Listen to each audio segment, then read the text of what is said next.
Hello, hello. Okay, here are 5 great ways to improve your English, and the best part, have fun doing it. Okay, so starting off with the first one, I know you've probably heard this tons of times, watching a movie, like you can't learn from watching a movie. Well, you know what, I actually had this student in Brazil, and her English was really good. I asked her where did she learn her English, and she said Friends. Crazy. But she did have limitations, but some of her grammar maybe wasn't that great, but she communicated really well. So anyway, watch a movie or a TV series. At the beginning, I think it's a really good idea with subtitles, and even later on, sometimes it's good to see the way the language is broken up. So here's a quote, the opening scene from a movie called Rounders, really good movie, with, who was it? Edward Norton is in it, Matt Damon, I think. Listen, here's the thing. If you can't spot the sucker in your first half hour at the table, then you are the sucker. Okay, so any guess what, I mean, if you haven't seen the movie, you don't know at the table, any idea yeah, they're playing poker, that's it. And the sucker? A sucker is someone who's easily tricked or conned. So there's tons of language in here, and this is just like the smallest amount right here that I'm giving you. But throughout a movie, there's so much that you can get from it.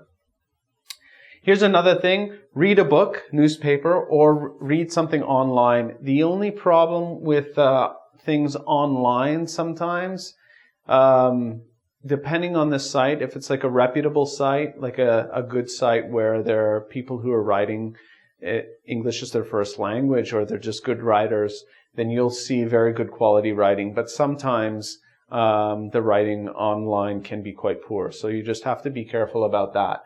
But reading a book, it helps you to expand your vocabulary, helps you with grammar and tenses and things. So you know some of the tenses, but seeing it on paper, written well, you can sort of see better examples of it.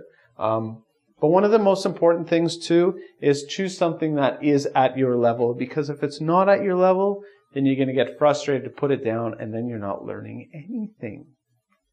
Okay, something else.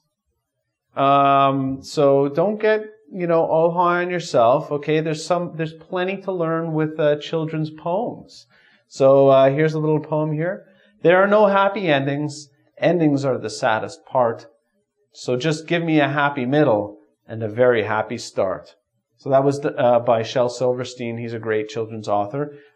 It's a great way for you to practice your pronunciation and the rhythm, and also, so pronunciation, we know that, well, this part rhymes with heart, start, part, start. You can think of other words that rhyme with those words. So that's another great thing to do. The fourth thing that you can do is you can write. Get an article from a newspaper, find all the nouns, for example, and change them. You can also do the same thing with adjectives, replace them with similar words, adjectives. Or for more advanced students, you can take clauses and change the endings. So, for example, when man first harnessed fire, no one recorded it. Well, we could also say maybe when man first harnessed fire, I don't know,